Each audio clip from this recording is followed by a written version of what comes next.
taken as disciples by a false spiritual friend who teaches the view and action in a perverted manner, their minds will be led on to wrong paths and will not be in accord with the true Dharma.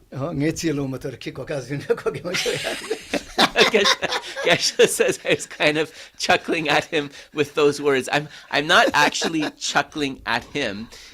For some reason, this text is this really beautiful text of Words of My Perfect Teacher. When you actually read it, there's like lots of antiquated words that are hard to pronounce. So I wasn't laughing at that. I was laughing at the words. I would fare far worse, let me tell you. Anyways, as we continue. This one? Oh, this one. Oh, tan de pe mesbata pinya chachen bore. So ta ya ge ni lo no to kisi do tesuna. Mrichi te do koro pagi ichi ro tonel roke ya ita ta ha levit tula chimondo ya. So this is really very important because one can like waste one's life in this way actually. If you have a spiritual friend, a teacher, right, who is actually guiding you in the wrong direction, some people just go on faith alone.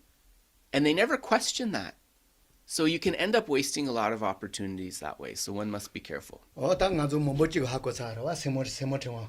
Oh, re. Semotwa te wa shinye lupachi do chen ta sa mag jag do ko ge na chikisi message sebare. Gupshu gogu re. Yeah, so people will know the famous story, right, of Angulimala, right? Angulimala, who met a terrible spiritual teacher who told him that killing was the path to liberation. And Anguli is, I think it means like fingers or thumbs. So he wore a mala with 999 fingers or thumbs of all the people that he had killed.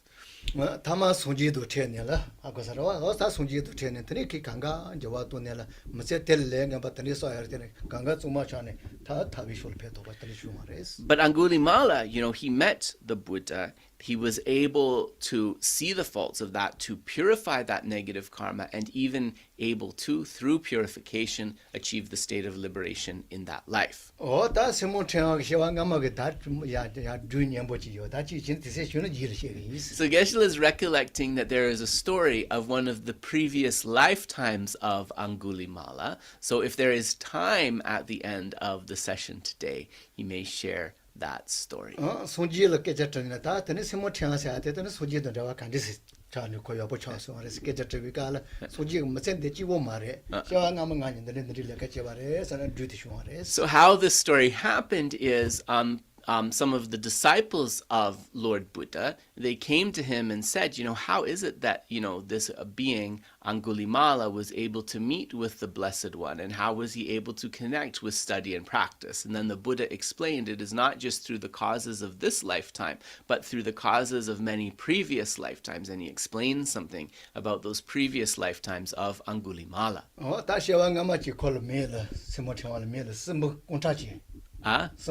Simbu? Oh, right. Ale Simbu konso Dze scholar-yogi roa. Mara simbu sering ajo ta tandu papa te tambo simbu Oh, right. Du giri. Right. Ko kewanga ma di chikre. What did you simbu kuntachi kuma chabo. Kuma tata. Kamba chacha sana? Sengi kuba. Sengi kamba. Okay. Simbu kuntachi ko mela. So sorry, it took me a while to understand that. So in one of his previous lifetimes, Angulimala was a certain type of demon. I believe, I could be mistaken, but I believe what Geshe said is a rakshasa, a flesh-eating demon that had lion's feet. So he was a flesh-eating demon with lion's feet. And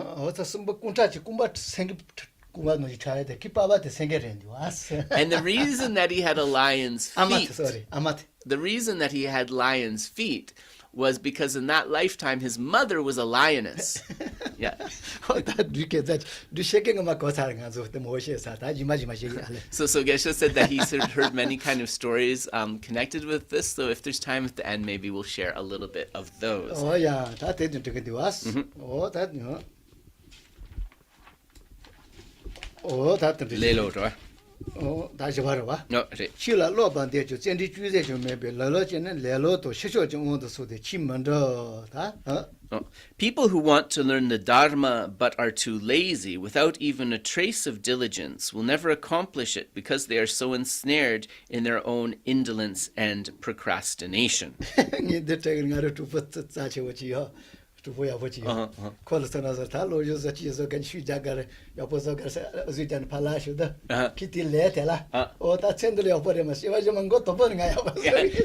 Geshe said, this is a really tricky one.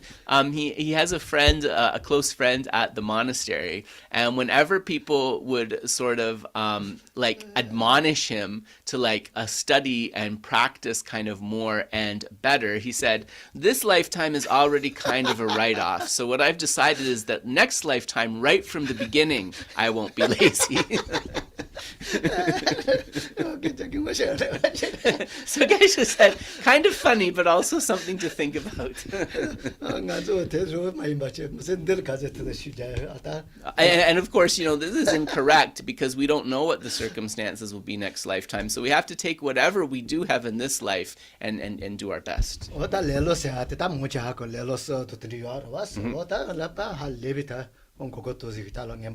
So, laziness is one of the main hindrances. There's three types of laziness that are spoken about, and it's one of the main things that can throw us off, actually.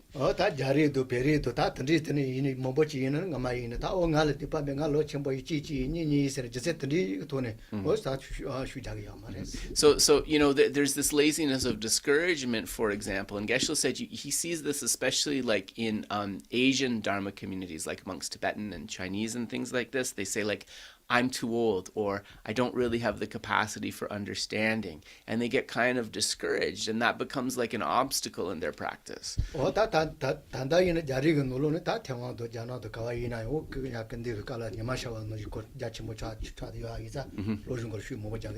But Geshe said that the nice thing that's happening is we see that in a lot of the different Chinese communities in Taiwan, but also in mainland China itself, people have been exposed to the advice of His Holiness the Dalai Lama, and there is kind of a renewed idea that one has to really study and engage with the teachings.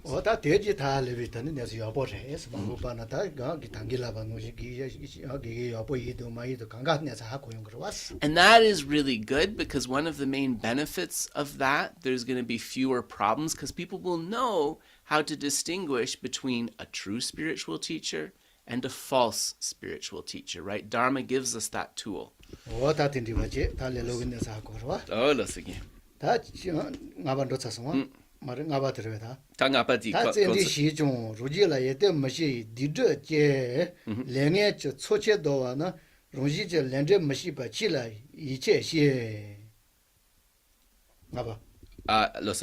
Some people's obscurations and negative actions are such that, in spite of the effort they put into the Dharma, they fail to develop any of the right qualities. Their backlog of bad actions has overwhelmed them, and they will lose confidence in the teachings without perceiving that it is all due to their own past actions.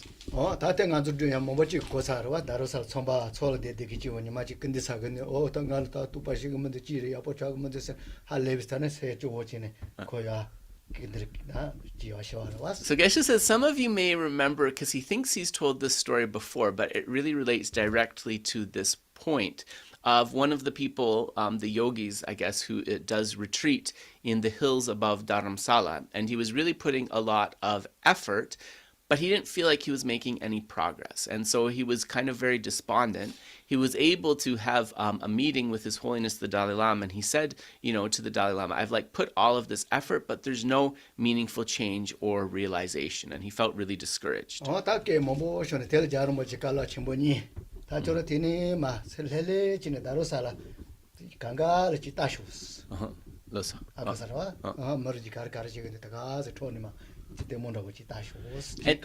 And so His Holiness gave him two pieces of advice. The first was that the Dalai Lama told him, gaze down the hill or come down sometimes and see what the people are doing in Dharamsala, in the town. See what they're doing and what they are expending effort on.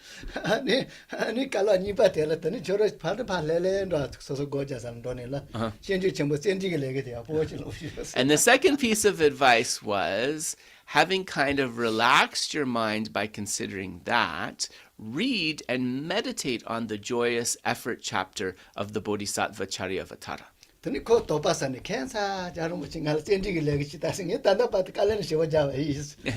And he wasn't initially so pleased with that. He thought, it's very strange that His Holiness is telling me to read the joyous effort chapter, because sorry. So, I don't know if you guys could hear that. So he's saying it's really funny that His Holiness is telling me to study the joyous effort chapter, because all I've been doing is putting in effort this whole time, right? So why would he tell me that?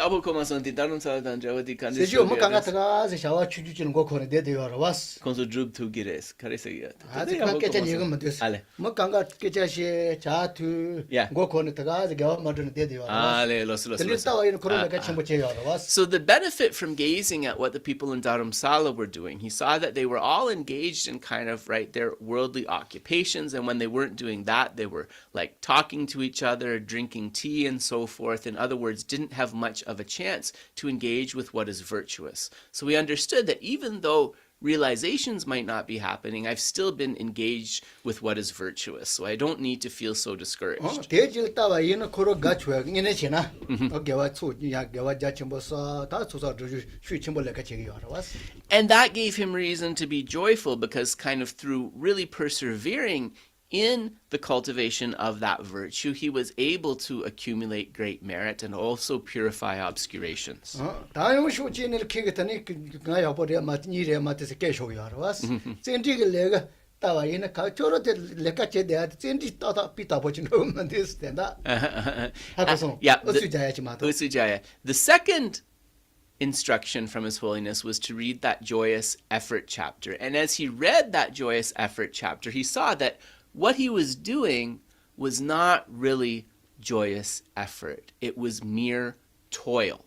Just having a really hard time doing something is not necessarily joyous effort. 어다 거로게 근데 깔라니라 때네 다 데코스 사와다 텔라 때네 때네 할레비트니 다 가디유나 키보드 요아른도스 And so that was the kind of the understanding that he had from the advice that His Holiness the Dalai Lama gave him, and then on that basis he was able to again persevere with a happier mind. 미미데 같이 버렸다 생각주들은 내가 요아리 이체 세레 젠지 가제신 오다 두 번에 지금만 요아른도야 만들어서 가서 어느 청소를 봐 뭐지 봐 세대장 요아리. So it's discouragement is a big one, because this is going to happen to a lot of us, especially if we bring forth kind of a lot of effort and then we think nothing's happening, I'm not understanding more, I'm not getting realizations. It's possible we become discouraged. So it's really important to know the antidotes for that. 어다 깔라니라 때는 간조 이나이 가제 터터 셴네 텔레지스 요로체야. 드네 하고 살아와 드네 가제 터터 젠지기 쇼네 다 가이 세지 레카치게야 같이 버리대요레스. So, consider those advices of His Holiness, and also, as much as possible, Geshe-la's advice would be rejoice in what you are able to do. Rejoice in what you are able to do. And in the cultivation, in the practice you are doing, bring it forth, infuse it with joy. That's very important. 단 자와도 가와이나이 젠지기 체자게 되라. 아니 젠지 개와를 쪼이 세지 젠지기 체자게 하래. 스카디나요. So in the Abhidharma and other texts, it actually, this term, like sundru in Tibetan, in Sanskrit it's virya. We translate it as effort often, but it really is joyous effort. And this relates to the definition Geshe-la gave. The definition Geshe-la gave is effort is a mind that delights in virtuous activities, a mind that delights in virtue. So toiling at something and joyous effort are not the same thing, just to be very clear. Chupa loso.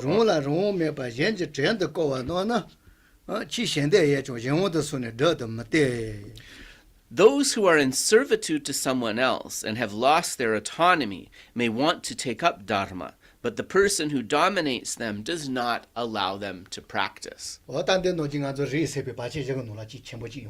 So you'll remember this very one. We talked about the four possible obstacles to activating one's lineage, to activating one's potential. This is one of them as well, being under servitude to somebody.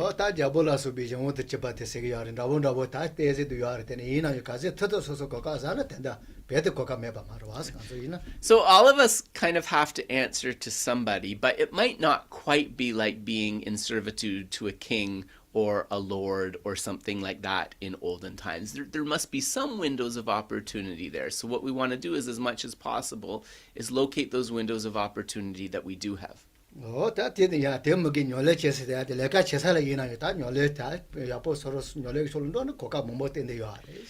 And if we can take our work environment and through what we've learned of the teachings, see the opportunities to practice there, right? Work can also become a place of practice. So that's another way to look at it.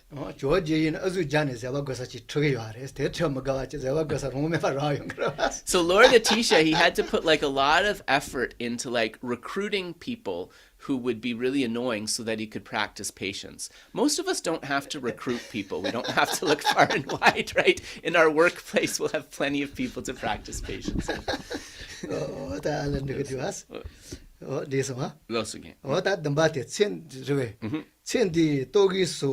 Never yen di chet the chila shujon, shetapa chila, nieshi maybe, Nganjo pacha ni bichi mayibal sheba. Some people take up Dharma out of fear for this present life, that they might lack food or clothing or experience other afflictions. But since they have no deep connection in the Dharma, they give themselves up to their old habits and get involved in things that are not Dharma.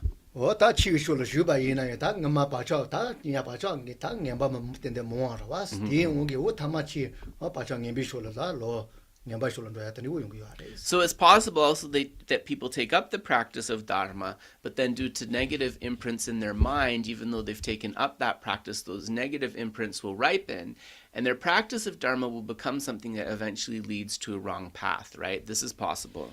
So,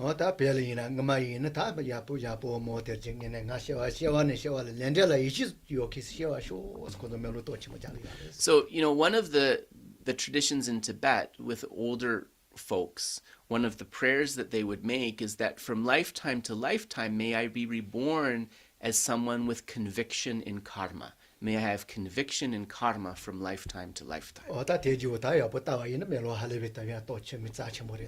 And if you think about that, like, praying to have conviction in karma, in cause and effect, that's actually kind of a very deep and powerful aspiration. And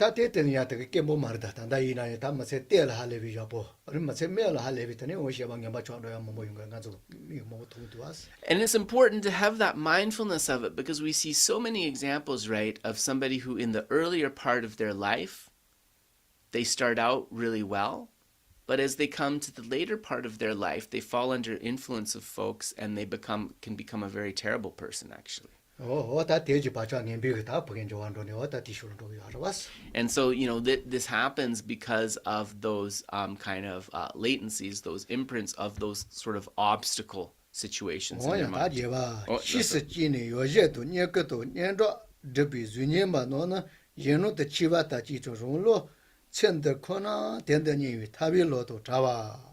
Others are impostors who, through a pretense of Dharma, try to win possessions, services, and prestige. In front of others, they assume the guise of practitioners, but in their minds, they are only interested in this life. So they are far removed from the path of liberation. These are the 8 circumstances that render it impossible to practice the Dharma.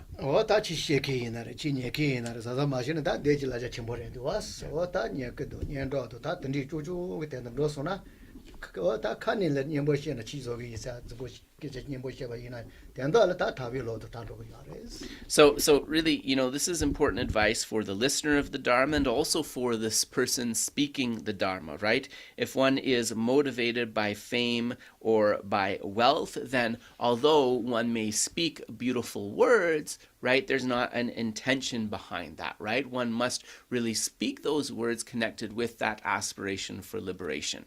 And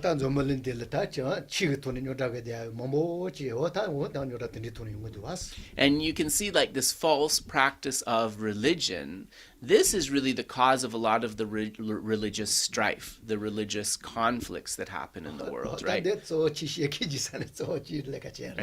Geshe said that that's not because the religion is wrong, right? It's the people preaching the religion are misguiding people or doing so with a poor motivation.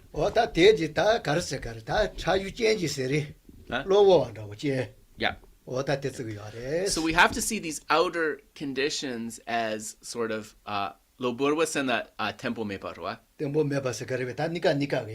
as temporary. as fleeting. It's very important to understand that. 제wo 때요 치드비 내서 먹kom바 이노 사 된다. Ali, sorry, I read one line ahead of Geshe, so I jumped ahead of him, so that it's just that one line. These are the 8 circumstances that render it impossible to continue practicing the Dharma. 어당으로서다 제대 내서 같이 뭐 주저지 찌르지 같이가 담기네 여보다는 같이 뭐래. 세이자 가서 더더가로서 뉴르 돈에 다 로여 보시로 도가레스. So we have to recognize So we have these 8 situations, Geshe said, we have to kind of recognize those. As much as possible, the ones that we are able to reduce those. He's also mentioning that he thinks that that list of the 8, they get more and more important and relevant the later down in the list we get. So Geshe said that we will leave our discussion of Kunzang Lame Jalung, the words of my perfect teacher, there for the moment, and we are going to turn to our discussion of Gampopa's text, just marking where we are so I don't forget.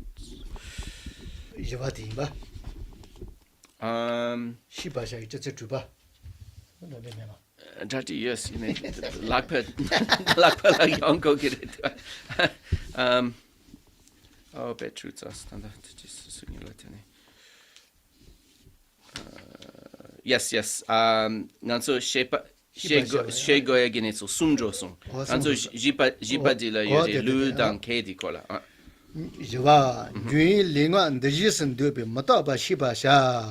Understand that both your physical...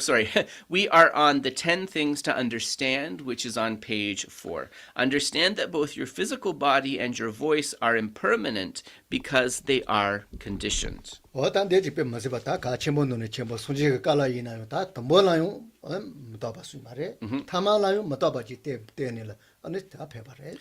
this is such an important principle because impermanence was actually the first part of the first teaching that the Buddha gave, and impermanence was also the final aspect that the Buddha displayed to his followers. So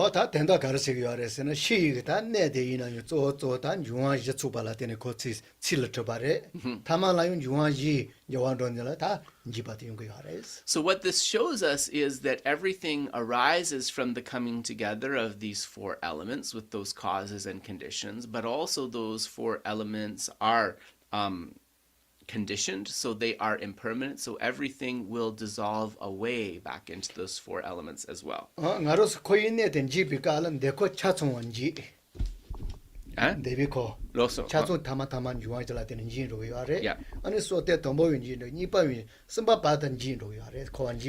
So when we talk about also the dissolution or the end of samsara, it is said that from the dissolution and the kind of coming apart of these elements, that the desire realm will be completely eradicated. Sukham tambo nirve.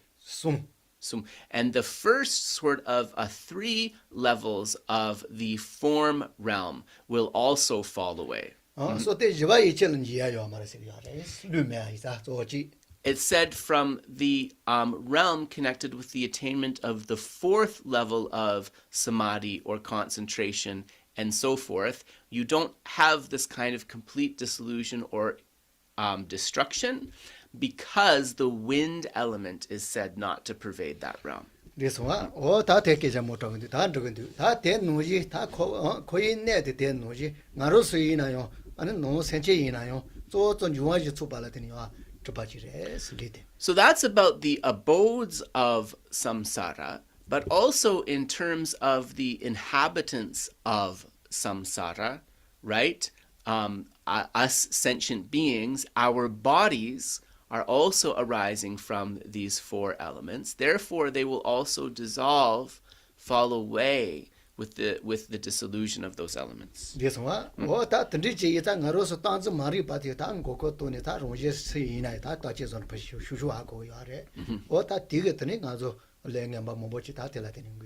And so not understanding that, grasping at things as permanent, also the ignorance of grasping at the self, Gonda, Tangzin Maripa, Tangzin Takpadzin Parwa, Denedela Tene Karichung. So this ignorance grasping sorry, this ignorance grasping at permanence, right? That is an important factor in what compels us into negative actions, into unawareness, and so forth. Loso, Ota jimala ripayo ma hallevision no sawachi. Tamachile atibate, Nessa Tanijila Tenia Pochitos was Lumbachil Manota Sawachi, Tashuchi. did they? Hallevishan Yamba Sainam, Notazoki. Didn't they let any courage? Madabi Netsin Janela, Ale. Tamakochil Titos was. So Milarepa actually was a very skilled Dharma teacher, and he met sort of one of the most feared or evil men in that particular place where he was. And it was actually through teaching him impermanence and through convincing him of impermanence that he was able to lead him on the path of Dharma and improvement. Yeah, he was somebody, a very heedless person who would cause harm to others without the slightest thought. Zugusana?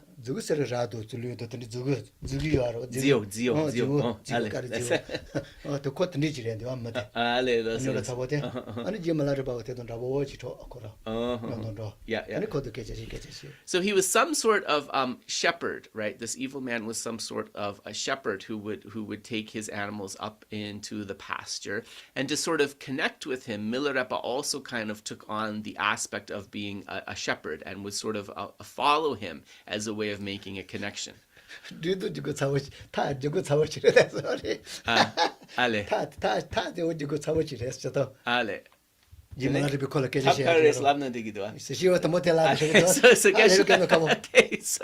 so Geshe said that the story is a little bit heavy because the method that Milarepa used to guide him was a little intense. But Milarepa was a bit intense. So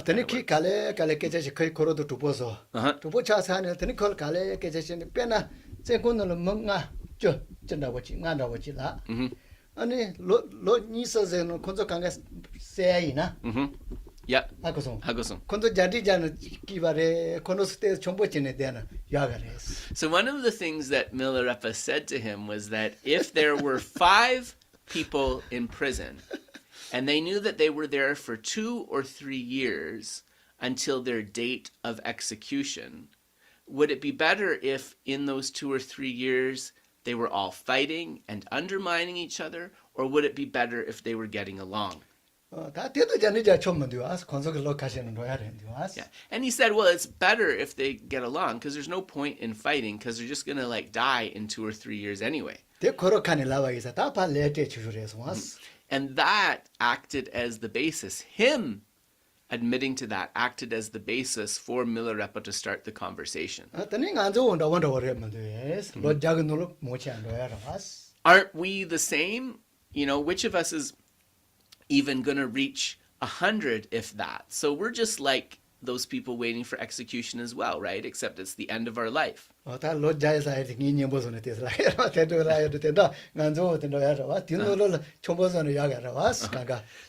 within whatever balance, Geshe said he gave 100 years, probably wasn't the lifespan back in those days, but whatever, however long we have to go till the end of our lifespan, it's better if we get along with others, right? There's no point in fighting.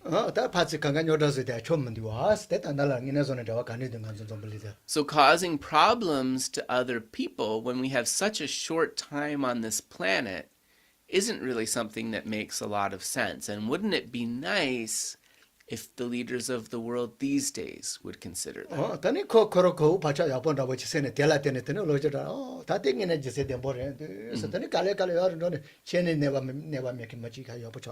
So he listened to that advice, you know, through Milarepa's skillful way of guiding him. Eventually he came to the Dharma and went in a good direction and improved and improved.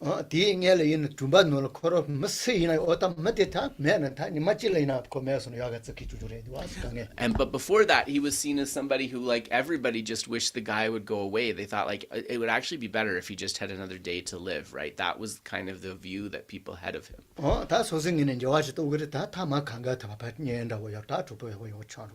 But if we change ourselves, then we can, like, go from that situation to being a person who's able to come close to others, a person who people like. So that's an important one.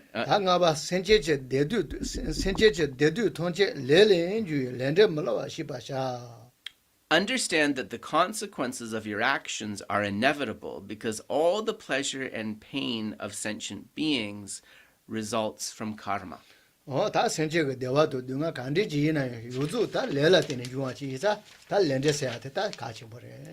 happiness and suffering, the pleasant and the unpleasant, all of these are the direct results of causes. So therefore, karma is very important. So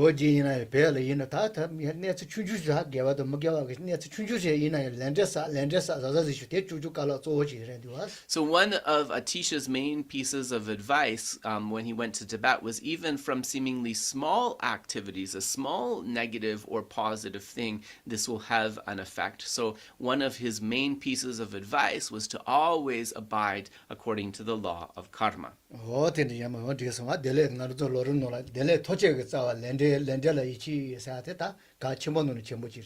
the root of all happiness, abiding by the law of cause and effect, abiding by the law of karma. This is one of the outlines as it appears in the Lamrim in the stages of the path. So that shows us how important that is. And in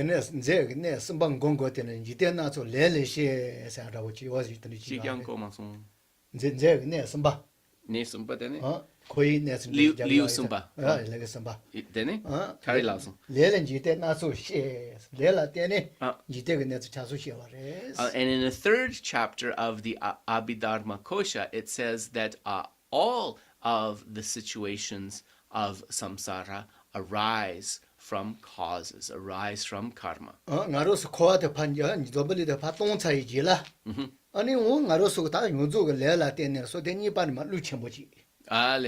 Something like that? Right. Okay.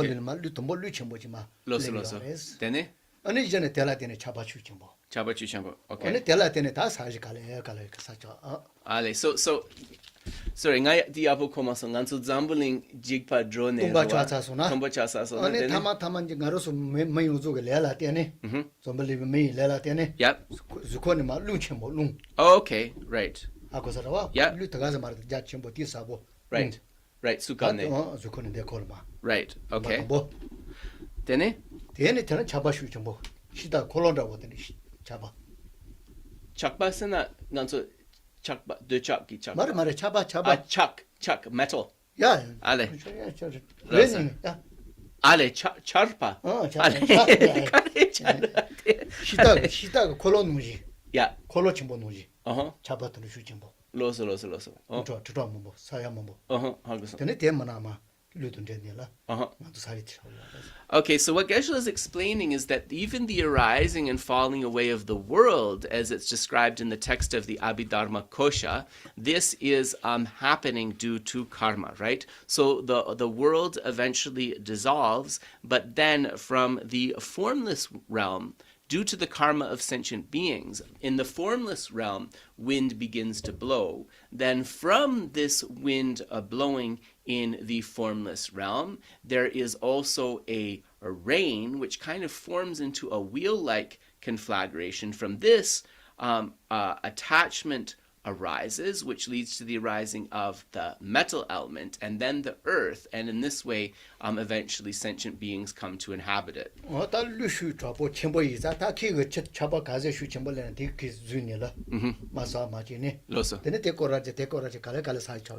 So it's said that what happens is this wind is so powerful that as the rain falls, right, it kind of, I guess the wind keeps it in one space. So and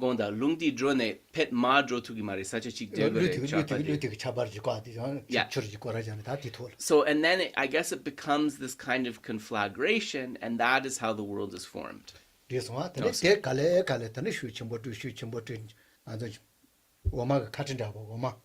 我们看你就查个药 Ale, los de los. 我们去查说呢 Yeah, 그사 son. 看爸爸我天哪我去查你干了三条药 Right. So then eventually from this happening, the waters churned, Geshe said, much like milk. And just like if you churn the milk, you get that kind of layer of solidity on the top. This is kind of how the earth forms and that metal element forms. And this is how, the world comes to being. Okay. 我呀다 주바르베 누가 인주가 저런도 게시네다 시바샤 Understand that pain. So here the translator, when he says pain, it's actually, I would translate that as suffering. So understand that suffering is your spiritual friend because it is the cause of renunciation. 다데미 호데 그냥 호데 갖다는 저거 사월에 되네 된다 누가게 내서 뭐지 내걸로 통야야 이자 될라 때는 인주비도 보시 될라 때는 또 많이 녀서도 또야 강가 요바데요 저 디제 지레도 왔어 So at first this seems heavy, but it's actually kind of hopeful if we are able to see the suffering of the desire realm, right? Then we develop definite emergence, right? We develop this mind of renunciation, really the wish to get out, and this will help us to bring forth the wisdom realizing emptiness. 주코도 주메 콜로 소소시오도 야레스 이나요 또 많이 녀서도 사바토에 치는 요 말레스 And that's a special quality of the beings of the desire realm, right? So in the form and the formless realm, kare tingin zenyore. 소소시오 야로 와 소소시오 Dene? So right. So it's said that there are ordinary beings like us in the form and formless realms, yet because of the conditions there, they cannot bring forth a direct realization of emptiness. We, on the other hand, can.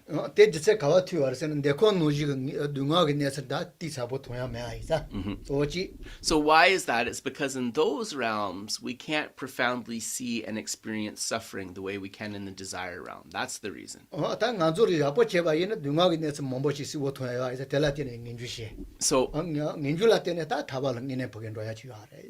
if we practice correctly, then on the basis of all the kinds of suffering that we see and encounter, we can bring forth a profound mind of renunciation, of definite emergence. And then in this way, we can kind of strive towards that realization of emptiness and liberation. In the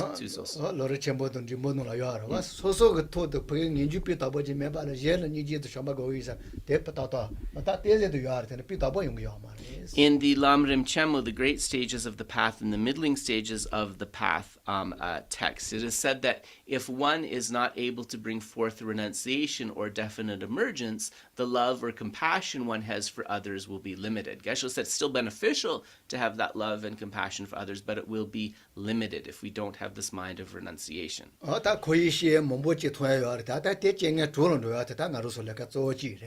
also seeing the faults of samsara, right? Using the experience of those difficulties to perceive the faults of samsara, this really becomes a practice of taking obstacles into the path. And in this way, right, we want to cultivate in a peaceful, happy, and relaxed way. So thank you very much. We will dedicate the merits.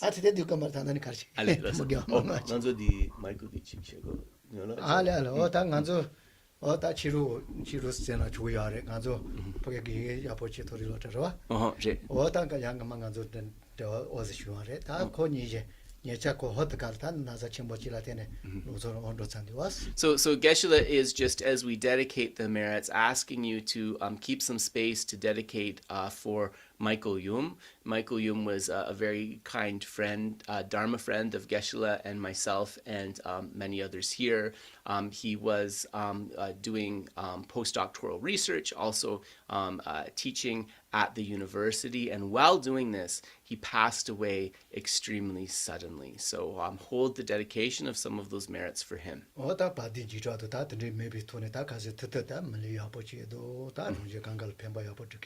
So just praying for him that through the merits of how he lived his life, that in his future rebirth he is able to have a human rebirth and in the same way bring benefit to the teachings and sentient beings. So we'll recite the dedication.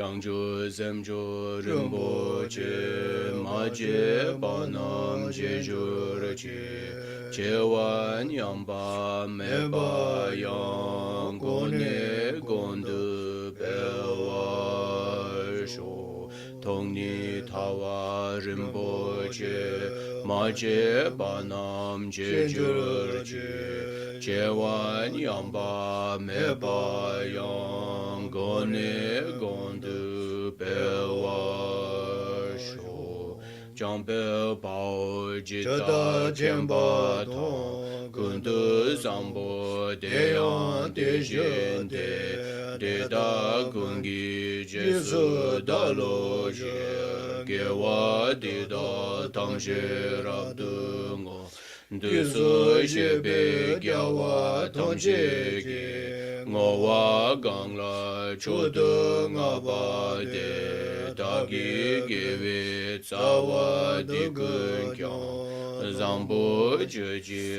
Rabdu Ngowa Gi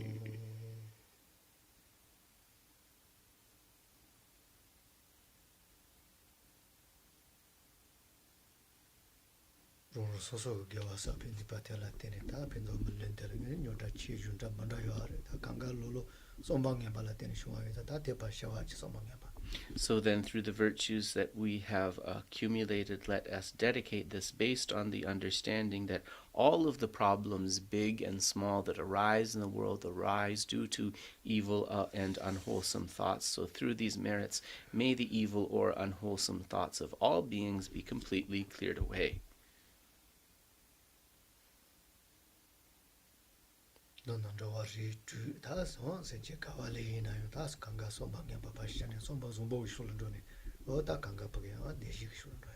So through these merits, may all 6 types of sentient beings within samsara have evil thoughts completely purified from their mind. May they give rise to only wholesome thoughts of loving kindness, and in this way may the sun of peace shine upon the whole world.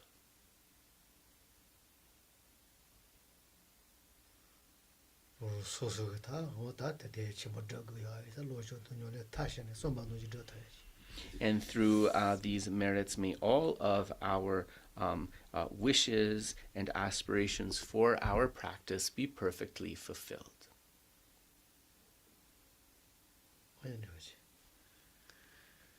So thanks so much, everybody. So we'll open the floor for questions. I always say, because people are busy these days, the question and answer, we love when people participate, but also if you need to go, that's okay too. So does anybody have a question?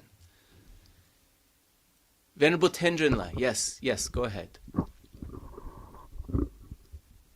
Well, I have a question, but first, if Geshe has time, would he tell the story of one of the previous lives of Angulimala? Thank you. Yes. Nanso di tsembu gyachagi ni di kewanga ma di ti chiksunro chesa. Sorry. Yeah. So Geshe said that that he likes to do the little teasers for the story. So yes, if there's time, we will do that. It'll come eventually. But we have to be like, what's going to happen next episode sometimes, right? But yes, he's going to do that. But he would like to take some questions first. He'd like to take some questions first. I'll remind him, Venerable Tendrinla, don't worry. He says he's worried he's going to run out of nice stories for y'all. So. He's kidding. Yes, he will tell it, but we'll take some questions first. I think I see Dinah and Laura. So I think it was Dinah first. Go ahead. Hello, thank you for the teachings today. And my question was, I have a friend who I've known for quite a while that told me she was invited to this center in Santa Barbara to go to a meditation class. And then when I saw which one she was going to, it's one that is cross purposes to the Dalai Lama. And so I sent her an article on this controversy between this group and sent her the information. And I saw the next week on her Facebook page that she went ahead and went there with her friend that invited her. And so I was just wondering, should I just not say anything if I find out that a friend of mine is going to go to a not such a good teacher or a good situation? Should I say anything, or should I just keep my mouth zipped and just hope she finds her path? Dene korongi chokpo ngamadi sungshu chik drogins dene sungshu kawa drogins dene ditane dene Jawa Rinpoche dang gelwa gi tsokpa gi sungshu chikre dua dene kodi on Jawa Rinpoche dang mi tumpa gi gimsen treshe jalson ane tsokpa di yapoyo mares tsomi kashe tangsare ine tama ko donang temasong ane ko chopo di dang nyamdu chotsok de la droson di dabo ina kareso gres yangyar utsu jaya tache chagres mato jen mun namja korang yapo chik hakoya gire o yes dabo chik sona nizu di nangla kandes chik soga 말을 다때 코로 로주도 요라 야보서 요나 우다 알진 되거라스 하고송 하고송 알아서서 라 배도 요나 라나 야보레스 대메나 다 코로 롱가 야보실 로고 요나 다 요라 저라만 두아스. Yeah, so Geshe said that, you know, like it is important to try to say something. So we tried that, which you did, but then if she's like continuing like sort of not to listen, if there's another opportunity to explain to her, you can, but eventually it has to come to some point where you do leave it aside because she has to make her own decision, and you just hope that it somehow benefits her study and practice, even if it's not the ideal, and maybe later on something can happen, but that's what he would advise. So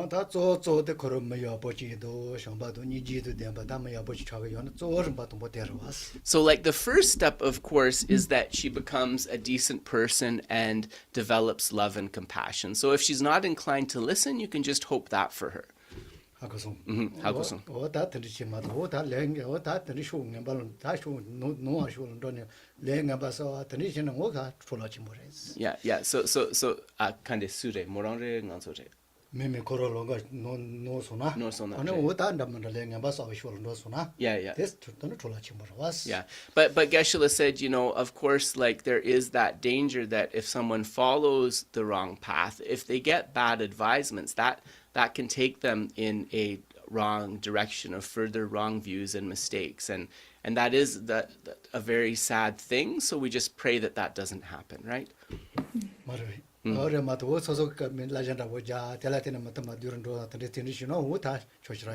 But we also have to consider, like, if we've given the advice and they haven't listened and we insist on our own view, that can actually make our relationship with the person bad. We become disharmonious. And then in the future, if they do need help with something, we might not be able to be the person, right? So that's also something to consider. Thank you. So that would be his thoughts on that issue, Dinah, anyway. Thank you very much. Yeah, you're welcome.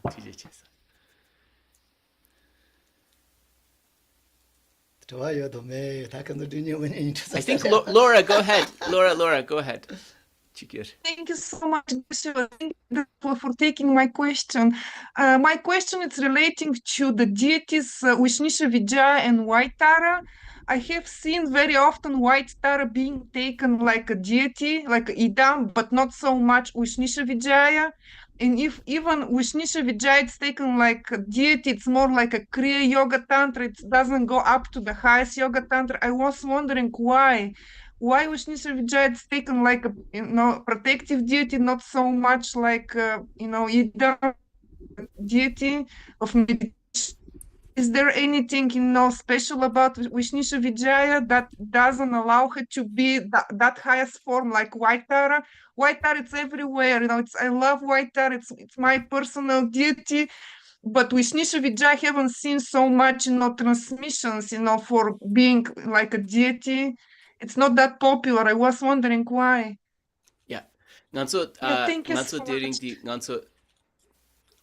I think I got it, Laura. Sorry, was there something else you wanted to say? No, thank you so much. Okay. That's all I No was. worries. So much. Namgelma gi netsu chikyo roa, ane namgelma tsegila dapo chiktua roa. Tene segila yang drokar chikyores, ane drokar chagyu yore, lamegyu yores, netsu dramandra chikyore duas, ine nam gelma di chagyu mato hako gyomares, di lamegyu peche yomares, tene nam gelma yongchak mayempa, drokar nangshin yongchak mayempa, gimsen karetes, di kola samsu chikyosa. 다 대도 요टा 이 마이세트 야 다들 야 라마스고 다 요래 자침보도 다 면대시 자비깔 다 자침보 자면서 또 드리지는 거 알았어. So Geshe said that he thinks that it's probably just White Tara is more popular because this is the deity that more lamas were practicing. And because more lamas were practicing, you see more commentaries and teachings on this. And that's how the practice would become more widespread, actually. 다 대우지를 지지는 dembores 오고 드탄 담다 요매를 드리체바고 된대요.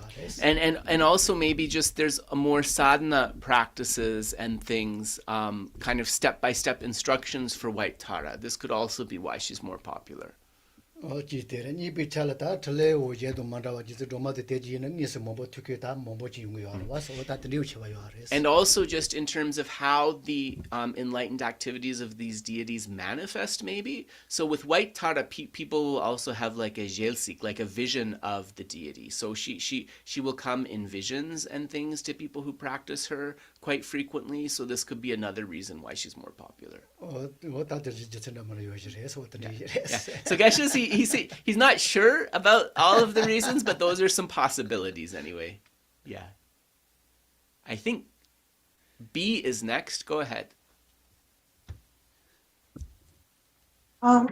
If I may follow up on questions earlier about the group, the meditation group.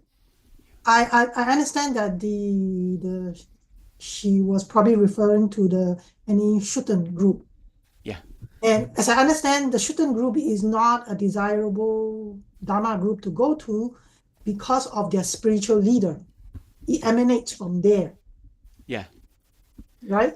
Yeah. And for that reason, my next curiosity is that when somebody breaks their samaya with their guru, can that samaya be forgiven, such that later on they can teach again and it will be beneficial for people to listen to their teaching? Tene ngama di pecher tsokpa di kandes laugare di dogya shugden dang jawa gine suchikyore ko peche dire samswa ne nyoktra so chikroa di gegen di di jawaramboche dang mitumba di damsik nyamsare duas tene ko di kola shitra chene jogyo mare yine dela tene samlo tangna michik koronso damsik pet chana lama dang damsik dapo chana yine jela konso kyusem kene o chichene di yapo yo mares konso damsik di tsamasoye tabche chena dene konso yangyar gigen yapo cha tubya dang di dapo yorebesa. So Geshe thinks the samaya can absolutely be restored if that also has a commitment of behavior and the person decides, to make up for those wrongs and to try to follow a good path. Then they will be, again, someone who becomes capable of teaching others. Sure. Yeah. Okay. So just to confirm something, in the case of, I've been told by my teacher that it is not beneficial to receive teaching from somebody whose samaya has been broken and in this case not mended. Not so much that what they say is not correct, but the fact that their samaya is broken. Tene perna soso lama chi kalop chi glabna midi ne sungshu mashu as kariensana konso damsig di chaswa. Konso sungshu chatsangwa dukshares di laugyo mares. Yene konso damsig chapayen sang sungshu de la tene nupayo mares di dabore pesa. Ale. Yes. Okay. So that, yes, you can understand it like that. All right. Okay. Thank you. Yeah, no problem, B. Any other questions? Go ahead, Nadia. Go ahead, Nadia. Sorry. Yep. Thank you. Thank you for your teaching, Genla. I was just wondering on the topic of joyous effort, what would your recommendation be on maintaining joyous effort for the same practice? For example, the 100,000 Vajrasattva practice, because you're trying to maintain the effort, obviously, the joyful effort. However, it can become quite, repetitive, let's say. Yeah. Thank you. No problem, Nadia. Yep, I got it. Nganso tsundru seria di yapo kandes nyagores perna nganso nima rere doje sempa gi ngak dabo chiksana dene tambo tsundru tes yorieni nima rere sogi yosan tes nyobgi re dua rwa. Dene yangsi soya gi nyamlen den so tsundru dang tumpa nyarya kandes chiksogos. Ya tati dembore. Tea te nganso gawa kaze debaina so pe peta tali sel peta karse halevi kale kamachi bache akasar gawa de da sai yuke tel kaze tata jisiro. So there's two things that Geshe would advise here. The first is that with the regular practices we're doing, we never push it to the point that we're totally tired of it, right? We end the session before we develop a tiredness or an aversion for it. So that would be the first piece of advice. The second piece of advice is that it's so important to rejoice in the merits when we come to the end of the practice. That's another really helpful and important thing that we can do. Toi to o peche toi. Ane o gawa sheba tel jisiro chegi chena. O ta yandi so bachi on ta kale ta no. Sorry, gewe top chogin sana? Toi to kale katwa sona. Oh, tobeto the nyeso jagi to. Ale los. O ta teo peche toi to ma. O ta ji jo nga te gawa yo sat mo ji chimbo ja. Yeah. Kale katwa sona o ki bo me ba chawi. So Geshe said that it's really kind of just in a capsule, it's really two things. The power of rest, which is one of the powers in the Bodhisattva Charyavatara, knowing when to end our session, and also the joyous effort. That's really important. What Geshe has noticed with practitioners is that they get a new practice and it's like new, so it's like so exciting. They love it.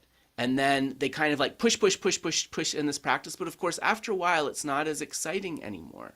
So they lose the taste for the practice and then they get discouraged, right? So that's often what will happen. Yeah.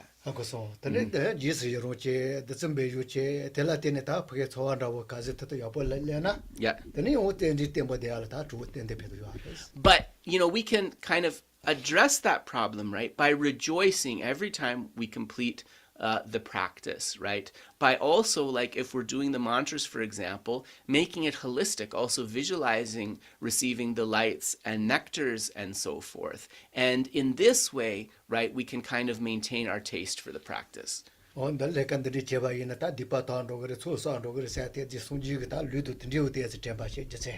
And in your case, remembering that this is a great accumulation of merit and a purification of obscurations, researching the practice, right? Like, what did the Buddha say about this practice? What are the benefits? And knowing all of those things, those will also help you keep yourself encouraged. So,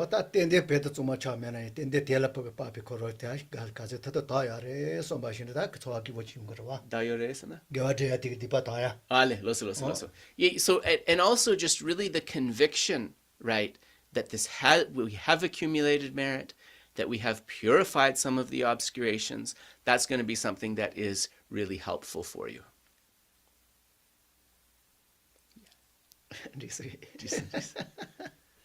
Yeah, so I think Sam is next, if I'm not mistaken. Go ahead, Sam. I have a question about deity practice. We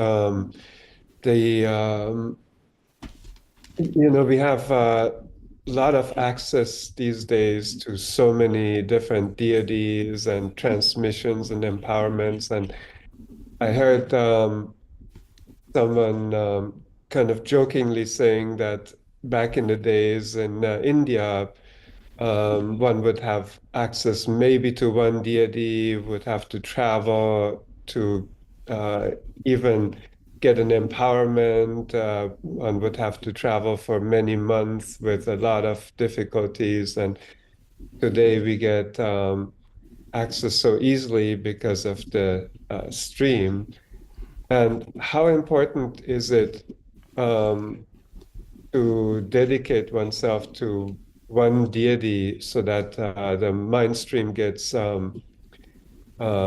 engaged with that deity rather than accumulating a lot of different deities and not really truly practicing one deity? How important is it? And I understand, of course, all deities are from the same source, so it doesn't matter from an ultimate perspective, but from a practical perspective of really acquainting oneself within the mind stream with one deity, how important is it to basically be old school in that? Yeah, gotcha. Okay. Nganso dinsang wa la chatsang wa roa chukugi chupa res roa dang dinso res hakogi re duas roa ine la dramandra namba dinso yeres ane nganso perna la ine jor samlo tangna roa dene dinsang nganso di yidam dang la dramandra shuya chikyo res di lung dang wang dang jenang dinso tets shuya debodus dene michi kolab so ngama perna jakar yena ngama yena di la chiki wang raila dene pecher dawa kashe lankala drogres kange mambo tugres dene lama tama tudu chichena di wang chik shugi yores ane di la chiki nyamlen chena dene tets so de champores ine tanda nganso di kandes computer dang zoom la tene nganso di la dramandra nyamlen shu tugi yores ane korangi chiwa dires nganso la chik so damka chene di mutune so semdang jewa soya kechempo yinda mayin ane nganso tengdu ginetso nangla la dang wang dang din so ra debo yimpe kapala kandes drogores marta ten de yagarende yagamareset kene kangachi paresena reyo mares kare chik yagares mambo yagares la ya mrichi telo koro yedo mambo gotone page chedo lendabo hakoson so chi yoba ina yanda manda mambo chi suba ina o ko page juando ya chi richi yongi. So Geshe said that he can't give an equivocal answer here because it really depends upon the yogi or the yogini. So for one person, yes, like it would be like one life, one yidam, and that's going to benefit them. But for another person, actually receiving many empowerments and transmissions and practicing a variety of those, understanding that they are all nature of Dharmakaya but displaying different aspects, visualizing that vast assembly of deities, that is going to be effective for a certain kind of mind, actually. That will be effective for some people.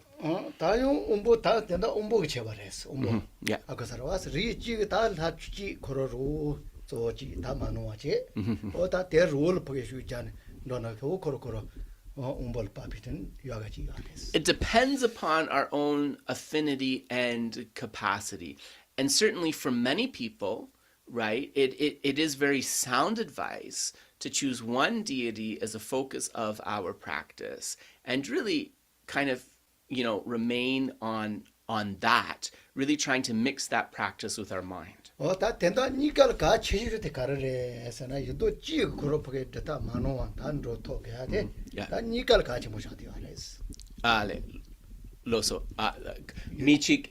Michik da michik druptap chik hakogres mijandak di lagi chat sanglo drupta hakogres ale drupta chik. So what advice can Geshe So what advice can Geshe give to both those types of practitioner that would be the same advice? His advice would be this: there is at least one deity whose sadhana commentary you should receive, and you should understand each step of that one sadhana commentary of that one deity very, very well. This applies to both types of people. Both of them need this.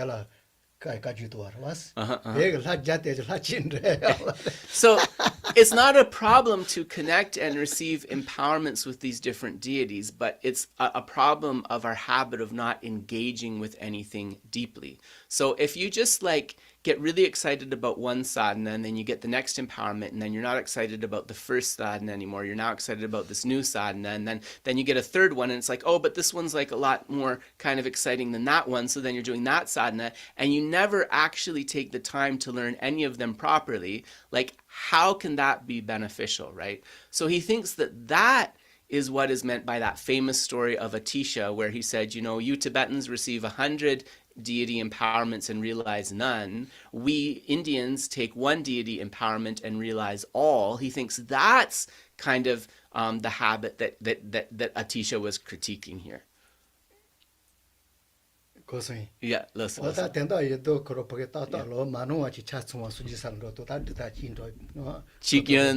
mambo yana chiparwate.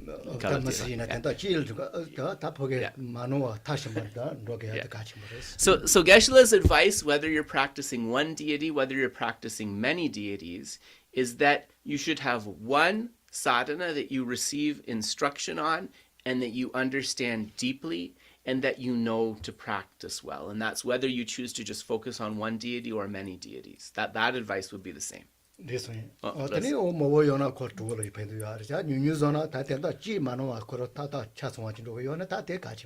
you still decide to practice many deities, right, understanding that one sadhana is going to help you, because you'll understand the deeper meanings of one. You'll be able to apply that knowledge to all of the other deities that you practice. If you're somebody who's practicing just one deity, understanding that sadhana really deeply is going to help you go with depth and to maintain kind of your taste for the practice. Yeah,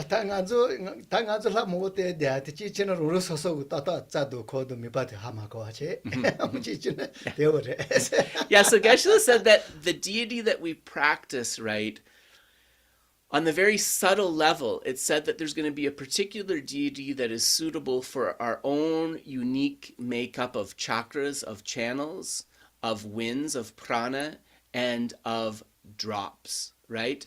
And so it's just, we might actually not know which deity that is. So we might try a couple of different ones until we see the one that really fits. So that could happen. And so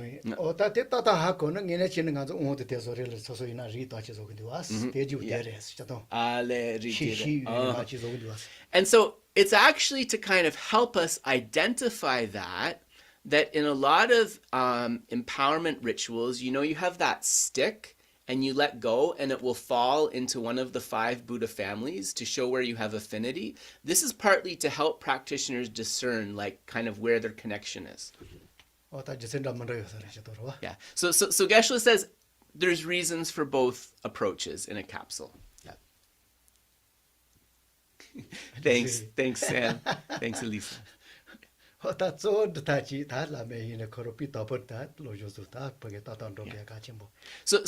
Geshe said, you know, the most important thing though really is to find a quality teacher who can teach the deity yoga properly and really learn the sadhana as well, right? That's super important. Yeah. It's and of course, you know, the first step is receiving the empowerment, obviously, but subsequent to that, right? And then whether you're doing one or you're doing many, right? You have the lineage and the blessing for what you're doing, so that there's a reason behind what you're doing, so you have confidence in it. So he's going to do the story. Okay, so he said no story, we'll do questions instead. Sorry, is a question coming in from social media? Yeah, go ahead. Okay, He's just kidding. Oh, okay. So the question is, I was ordained in the NKT. On our ordination day, Geshe Kelsang said that if we disrobe, our spiritual practice will be destroyed. I have left the NKT and disrobed in 2009. Please, can you comment? The ngomachik the Kelsang Gyatsogi Tsopachik Michik Chapa Soswa, then Lama Consolapson Soso Ko Dompa Yar Putsaretua, then ko Dompa Yar Puldu, then Soso Chogi Nyamlenchia di Chatsangwa Cho Mejok Chagires, Pentok Mepa Chagires, di Demparebes, Kandes Samotangoresa.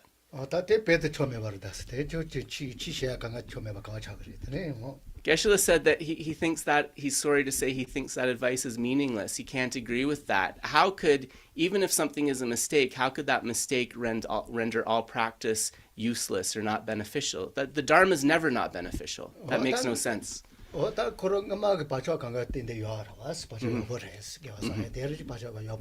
Yeah. So this person did that with a virtuous intention. So that virtuous intention, there's still something of virtue in their mind there. So that's something to build on, he would say. In the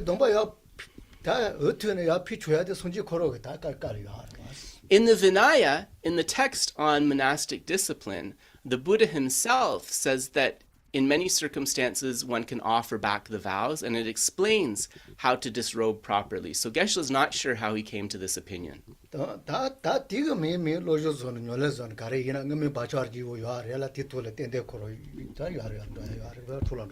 But he says, don't worry about the study and practice that you put in. That which was correct, there is still some benefit to that, and there is a jumping off point to improve from that. He can't agree that that is wasted or meaningless. So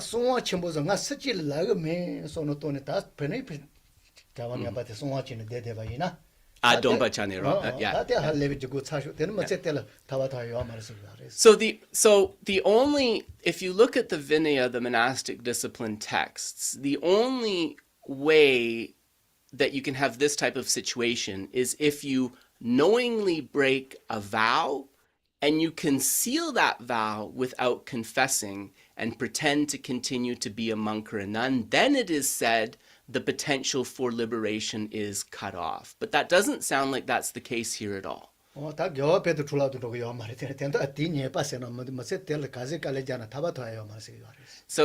Geshe said that even in the case of the person who conceals, that doesn't mean that the merits that they accumulate are all wasted either. It just means that because of that obstacle of that concealment, the merits will not be able to result in liberation. So he thinks that what you've heard is a mistaken view.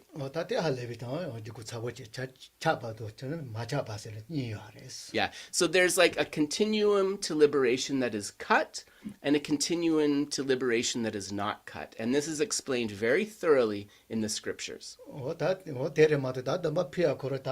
So Geshe said the ideal thing, right, is that you make a conscious decision to offer back the vows. You vocalize this, people know that, and so there may be some sort of fault to that. You're not maintaining a commitment, but all of the merits that you've accumulated of your study and practice, those are still there. Those are still there. This one? Diesel. Any other questions? I think Sue would like to ask a question. Go for it. I can't see who you are, but I can hear your voice. Go ahead. Okay. Good morning anyway. Good morning. Thank Good you. morning. Or afternoon now, I'm not sure. Yeah, Geshe also said it is afternoon. Just 8 minutes in though, so I think it's still okay to say good morning. Good day. Thank you, Geshe, for being so skillful and kind. First off, my question is about the formation of the earth, and it comes from the formless realm, correct? And yeah, are there multiple earths Gotcha. Yep. coming together from the elements at the same time? At the same time. Okay. Oh, Okay. yeah, I'll continue after you get the I don't want to go too long on it. We'll one at a time. Okay, all right. Yeah, so let's ask this part. Nganso jikten chaksu labdirwa, dene nganso di sukamne lung chik jabne dene jikten yongire duas. Nganso sukam lung di jikten kashi nyamdu yong tu gire bes chichik rere chene resa. Kanisi. Lung chik yore, lung di jikten mambo so tu gires, jikten chik chik boso gires, non dag dire. Ko du chik jikten yamdu soya chigyore lungna tene. 미미다 때도 지 연어도 지바용 토그러와 생지를 담으러와. Yeah. 다 이나이 다 좀벌린데도 뭐 하이니 메살라. So Geshe said that, like, logically he would say that if there's karma for sentient beings to be born, like in, for example, 2 worlds at the time that wind is coming, he could see 2 worlds being formed, right? But in terms of how the text described the formation of this world, it was like formed as 1 world from that wind. But he thinks that it would be possible for there to be more, right? If the karma is there for that. So, okay, thank you. No worries. Second part of the question is, some pure lands, like say Tushita, is in this desire realm, correct? Within this realm.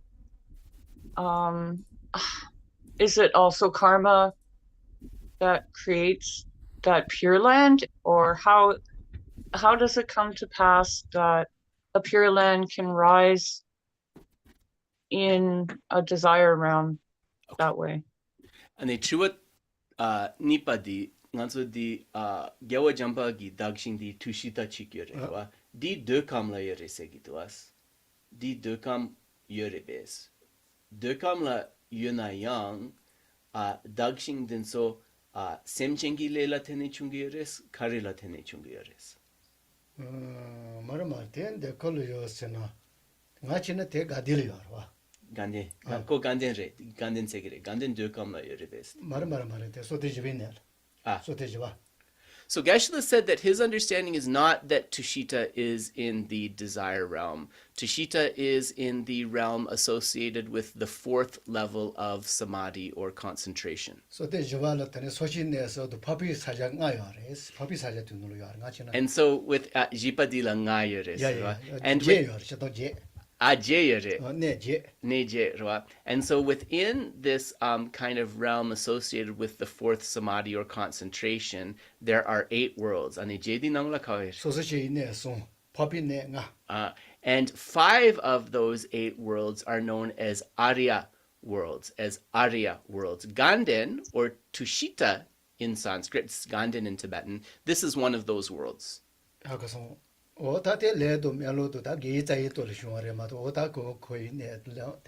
And so it's not like contaminated karma that is the cause of those worlds, like with our worlds, but it is more connected to virtuous karmas, prayers, and aspirations. Those are the underpinning things of that world. These are known as the 5 Sangma. Like La Tsangpare or Tsangma Soya. As the 5 pure abodes. The other 3 are still kind of connected with karma and affliction, so it seems like there's a gradient. Okay. I might come back on another date. I'll kind of think about that one. There's something I can send you about this, Suzette. There's something I was looking at recently, a text. So just remind me if you don't get it from me. But I think you might be interested in that. If you're not too busy and once life settles down for you, I'd appreciate it. Yeah. No. It's just a couple of pages of a book that I can photograph for you. I'm happy to do it. Just remind me though. Okay. All right. Thank you so much. You're welcome. Deki Lee. You're welcome, Suzette. Yeah, my pleasure. Deki Lee, go ahead. Just to add on to Sue's question. So with that in mind, where are the pure land, it's like Vajrayāna's pure land. You want to just know where the other Pure Lands are, right? If they're in the same place or somewhere else in those 8? All this stuff. Are they a world or are they yeah. Gotcha. Nazo dagjing den jendag denso chatsangwa ganden dangdapore perna dojine joma gidagjing dela yang yeres konso samten jipa la sache mindrawa chikla yeres kao yeres. Tate kenzashi segi yeres. Kashi mishi sena. 아마 가시에서는 가시 미시사 난좀만 코로코로 시만라와지 요아레스. 가시에서는 루루 소속 다 요렉니네 채널 세 도발레서나. 소소 사자 가와요나 대 난좀 미시 가시 미시 좋아로 그래스. So there's two different opinions regarding Vajrayogini's Pure Land specifically. Some say that Vajrayogini has a Pure Land that's kind of very distinct, related to her enlightenment, and that's the Vajrayogini Pure Land, which we call Kechara, or sometimes people pronounce it Keajra. Other lamas say that when we achieve the resultant Vajrayogini, that the Vajrayogini Pure Land is wherever we've achieved Vajrayogini's enlightenment. So our own Pure Land arises when we achieve the state of Vajrayogini. So there's two different ways of talking about it. So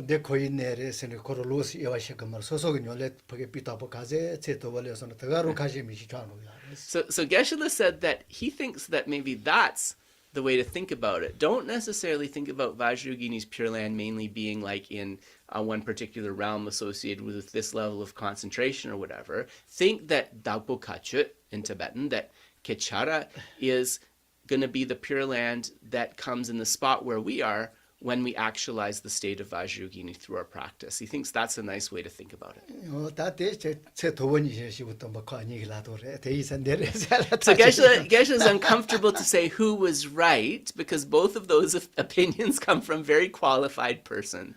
So he offers both opinions for your consideration. Yeah, so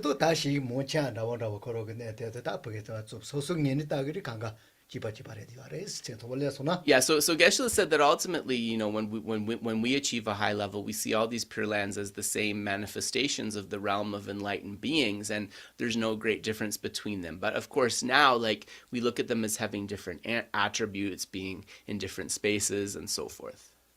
Mm-hmm. Thank you. Yeah, you're welcome, Dekili. You're welcome. Yeah, So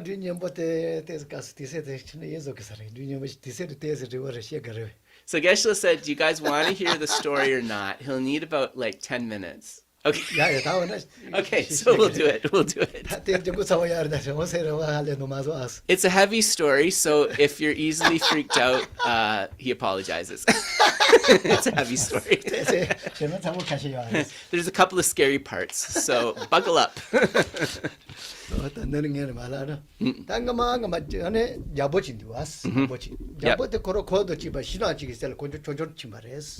So this is a story of a king, and sort of not too far from the king's palace, there was a jungle or a forest where he liked to go for walks.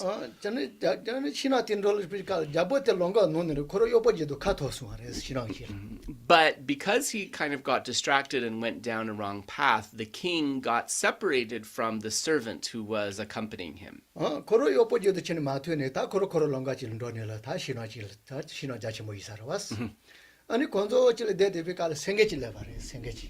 And so he got more and more separated and more lost, and went deeper and deeper and deeper into the forest. Senge lion, right?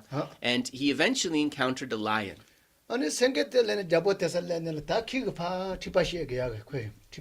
Chupa, sengedi. Ale. Kimegi trupachi. Yabo komasong. Senge di trulpa sones de sebo sungdang. Senge te more de was mo. Ale. Pomares pomo. Los. Mochi. Tere jabotel ko gawo chapa pa nomba mo tenela. Agosong. Ani jaboti inji me mo tsong shawa. Senge te ma shawa nyamba. Ale. Datong senge re do ine kimejenda metzang ko de la sempa shos da uchi. Ko semba shoyo amares. Ina senge te ko mo tsong zo jawochi nomba tenela. Ale. Los. Mar nuru ma chene. Ale. Los. Agosong. Ani jaboti te ha ko ni ko shawa mo tsong shawa shebares. Ale. Los. Okay. Yeah, this is it. Okay. Yeah. Yes. No. I got it. Ko maso rangso da So this lion was actually a female lion. Sorry. Shouldn't be laughing. So this lion was a female lion and was attracted to the king. And so the lioness fell in love with the king, and she wanted to make love to him. And the king realized that if he didn't kind of fulfill this, that he would be trapped in the forest forever. So he decided to do that. This one. Lo Jisan. 다 시간 넘버 시에서는 생계대 판로스 왔어. Yeah. 생계대 판로서는 잡고 갈래 코로 요보지도 뒤에서 왔어. And so after he did that, actually the lioness, she spared his life and she moved on.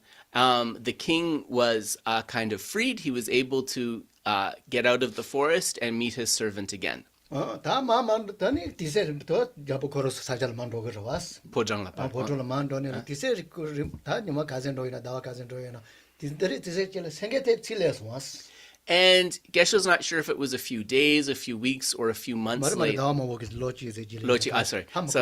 So he's not sure if it was several months or several years later, but the king, of course, had returned to his palace, but eventually the lioness came to the palace, actually. 생계대 잡고 요사가 더 아니고 질레니 뽀기대 뒤져는 로산도 생계고로. Ale. 엄마 뽀기치 좋아한다 왔어. 뽀기치 차도 ale. 그러니 자와시야 봐. 자와시. 자와시라 때는 뽀기치 좋아한다 왔어 생계대. ale. 뽀기대 코로 주만을 좋아하는 레역이 또 지가리나. Ale. 생계고로 로산도 왔어. Okay. Diabo commençons. Ko puku di kawashasun, podrang nangolo shasun. 그것도 더 아니고 지를 된다. Shasun, then senge pardo sares. Okay. So there was a child that was the result of this union between the lioness and between the king. And the lioness didn't know what to do about it. So she left the child in a place near the palace, hoping that somebody would find it. And then she went away. 다 멋있다 이나 야보코로 뽀기 용바데 콘조하고 사스 된다 이제 가리나 가리라 하고 있는 것이만. And so Geshe said he's not exactly sure how it worked or the genealogy of this, but anyways, this child looked very much like the king physically. So everybody was able to understand that this was the king's child. 다 야보티 다보 맞아로 야보텔로 뽀금만 왔어. 뽀금만 다코 갈래 야보면으로 코 야보 좋았어. And the king, you know, being a decent person, accepted it as his child. And also, since the king was childless, this child became his heir as the son. He became the person who was heir apparent to the throne.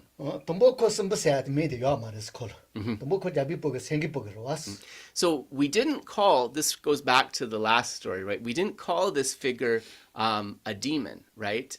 Even though he had this kind of strange history behind him, he was actually first a prince. He was the son of a king. ताकि ऊपर जो खादी ना खाला जो कर खोल शागर वास शा लोसो ऊपर कासा काल खोल शाचा गांडो निमा ची ऊपर ते कासा काल नु शाचेन रामास वास शाचेन खाय रामास वास लोसो ता कोश जबो तेल शेने जबो तेस का तंबर वा या को शेने ला की पगे रो यासाल रोने के पगे ची रो खने के जबो तेस सा खाला gyalpo di sena ale kandes logoreti ko puku di ko gyalpo chaswa senki pogete yeah ta ko jabor wa yeah ta ko yopo yaro wa oh yeah okay. So then what happened is the father passed away, and this I don't know what to call it, this lion human figure became the king. And because he was a lion, right, he needed to eat a lot of flesh. And so he would send the servants out to get the flesh for him to eat. But one day the servants went out and they couldn't find any flesh at all. So they were a little bit afraid that the king, the lion king, would get angry. And so just kind of not able to think of any other way, the servant went to the charnel ground and he took a corpse back as food for the lion king.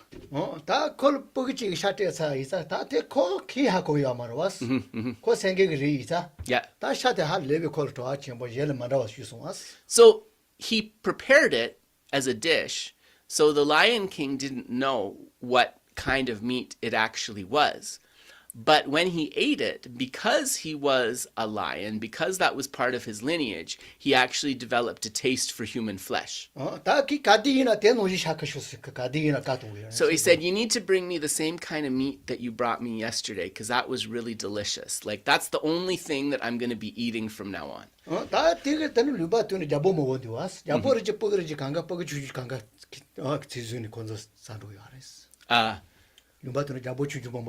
Ale,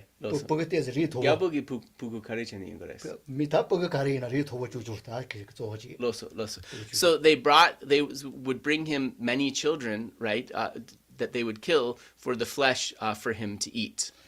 다 보기지 뉴런 타마 키 사게요 봐. 야보게 산로요 봐. 건조 하고 사송스. Gyalpo kandes. 보기지 Bugudenzo satsure. Korongi kyunres haku saso. 야보게 시에 맞대. Right. 준바디 하고 그러was. So eventually, as more and more children started disappearing, as the Lion King was eating them, of course, people started to realize that all of these children were disappearing, and they kind of put two and two together and realized it was because he was eating them. 다 두바 차소고 코는 먹어서야 코피야게 가서비가라. 코코로 코드지만 뭐지 터네를 rin고지를 든저 사송스. So there was an uprising, and people from the surrounding villages, they decided that we need to depose the king. So they had like some sort of like a protest, and they banished the king from the palace. But the king had a very close kind of core of followers who he took with him to a mountain, to an isolated place. 다 드니 코 돈에 드니 코 보기 샬가 오지리 디칼 코 보게 코 파치고 코 파치 네바시 살아왔. 다 기 마침 버지고 야버도 드니 보기 주주산로 야레스. And so he became a Rakshasa demon, right? A human flesh eating demon, and he especially had the taste of a flesh for like high caste, high born children. So he would, some of his followers would sometimes steal like the children of kings so that he would eat it. And it was at that time that he became known as the Rakshasa demon. So he had a particular name. I'm sorry, name didn't make sense to me, but anyways, he became a particular kind of Rakshasa demon.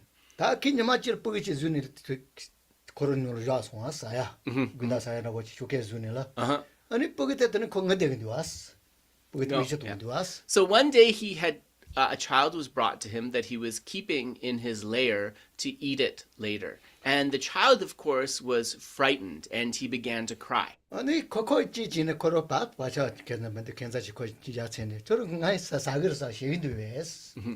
so something kind of clicked. Geshe was not sure based on an imprint in his mind, but he asked the child, like, are you afraid that I'm going to eat you? 나 저로 사그래서 아시금 문두 살래 문두 이나 인가 기계지요 신화가지를 고자 되게 나 기계에서 판로야지 켈레 사와 is. He said, no, I'm not sad about that, but my teacher made me promise to return. So I have a teacher in the forest who's waiting for me to return, and now I will break that promise. I'm not crying because you're going to eat me or whatever. I'm just crying because he'll worry and because I'll have broken that promise.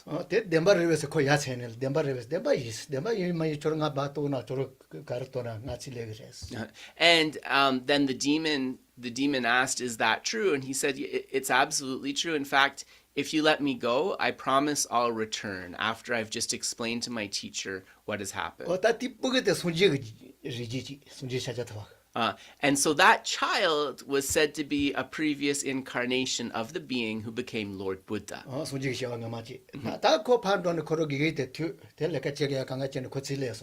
So he kept his promise. He went, met his teacher, excused himself, and returned to the demon.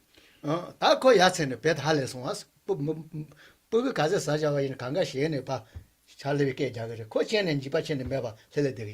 the demon was really impressed because after he returned, he wasn't frightened, he didn't cry, he didn't make a fuss like all of the other children had, of course, because they were terrified. So he said, like, how is it that, like, your mind kind of became like that? What was the spiritual teachings that your teacher gave you? And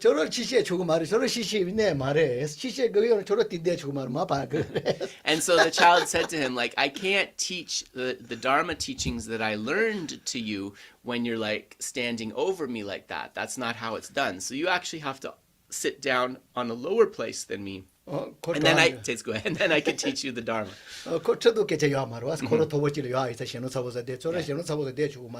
Yeah. So Geshe is saying it's not like a throne or anything, but this demon, right, was very big and frightening, so he didn't want him standing in that way, so he had to sit down to listen to the Dharma.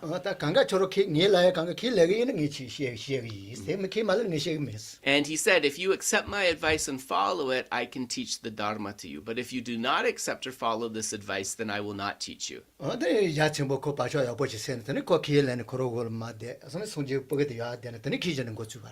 So eventually, a relationship relationship developed, he accepted that advice and instruction and listened to the Dharma and took the child as his teacher.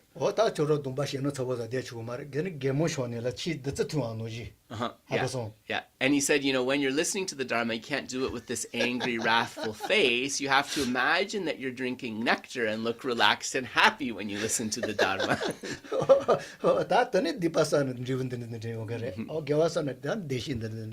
So he explained how happiness arises from virtuous causes, how suffering arises from negative causes. He explained like that. Yeah. So that imprint that the demon had in his future rebirth as Angulimala was the cause for him being able to meet the Buddha. So that's how the story works. So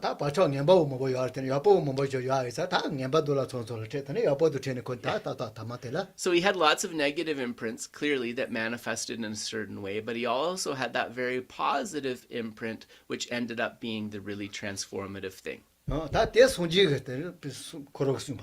this is from the sutras of the Buddha, this story. It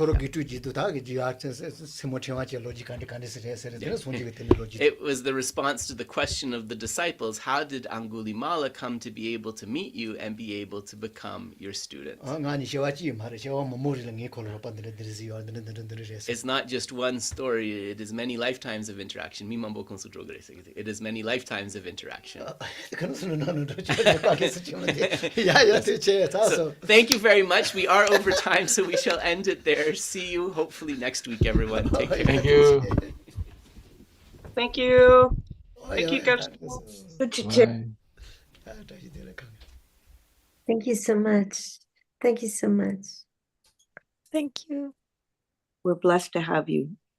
Yes.